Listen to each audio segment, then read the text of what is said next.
ծառայողներին հագուստի, սննդամթերքի մատակարարումն իրականացնել պարտավոր բանակի նյութատեխնիկական ապահովման դեպարտամենտի պետ պաշտպանության փոխնախարարի է նախագահ Սերժ Սարգսյանն ազատել զբաղեցրած պաշտոնից։ Պատճառների մասին նշում չկա, բայց երկրի ղեկավարին մի շարք այլ հրամանագրերով աշխատանքից ազատվել են նաև Հայաստանի Հանրապետության զինված ուժերի գլխավոր շտաբի հետախուզության ու կապի եւ ավտոմատացված կառավարման համակարգերի վարչության պետերը։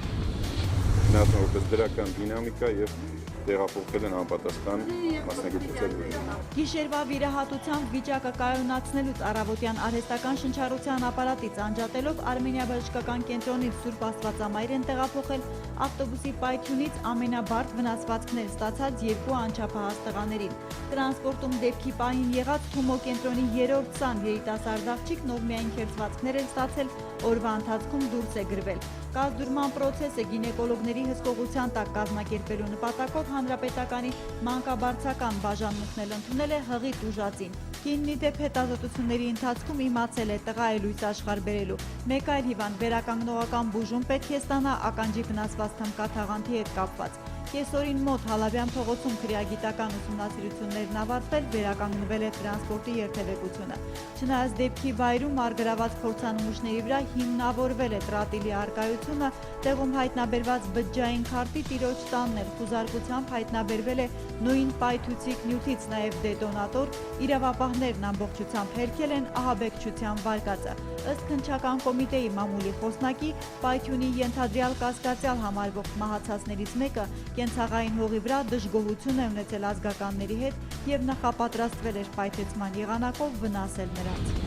Այս ցեմենտի գործարանը այսօր աշխատող է,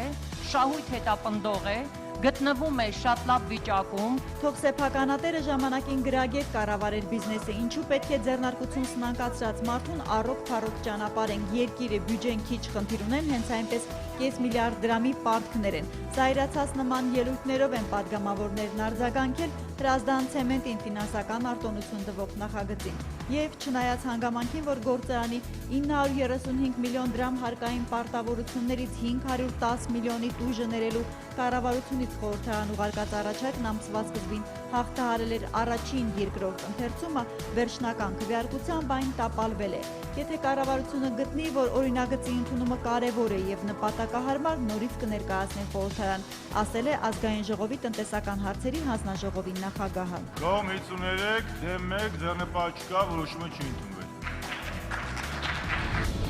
Մեծացնում է արհեստականորեն ավելացված արժեքի հարկը, որից հետո վերջին օղակը, որը արտահանում է տվյալ ապրանքը, հնարավորություն է ունենում պետությունից ստանալ ավելի մեծ գումարի ավելացված արժեքի հարկ։ Ապրանքի գինն արհեստականորեն ավելացնելով արտահանողները որքան հաճախ եւ ինչ գումարի խարդախություններ են փորձում կատարել Հայաստանում վիճակագրություն չկա։ Պետեկամուտների կոմիտեում հույս ունեն հարկային համակարգերի էլեկտրոնային կառավարման անցնելով նման դեպքերը մեր մոտ նվազագույնի են հասել։ Այդուհանդերձ, քանի որ բիզնեսն աշխարհում լինի Եվրոպայում թե Եվրասիական տնտեսական միությունում անընդհատ կատարելագործում է ստվերային հնարամտությունները, 5-րդ տարին է հարկային մաքսային մեր մարմինը հյուրընկալում է ներեվրոպական գործընկերների միջազգային համաժողովներն ու մասնակցում փորձի փոխանակմանը։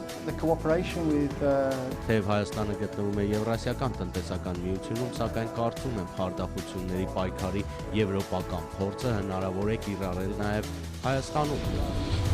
Ապրիլի վերջին օրերն առավելապես անձրևային են լինելու, տեղեկացնում են օդերևութաբանները, ավելին մեկնարկում է գյուղատնտեսության համար ռիսկային կարկուտների սեզոնը։ Չորեքշաբթից մինչև շաբաթվա վերջ Հայաստանի ամբողջ տարածքում օրվա տարբեր ժամերի սպասվում են կարճատև տեղումներ, ամպրոպ, քամուշ, գնացում տեղ-տեղ վայրկյանում մինչև 20 մետր արագության։ Առանձին հատվածներում կարկուտ է կանխատեսվել։ Այնպես, որ գարնան վերջին ամսվա մայիս 1-յան կիրակին երկիրը կդիմավորի թաց եւ վերջին օրերի շոկի համեմատ ջերմաստիճանի մոտ 6 աստիճան իջեցումով։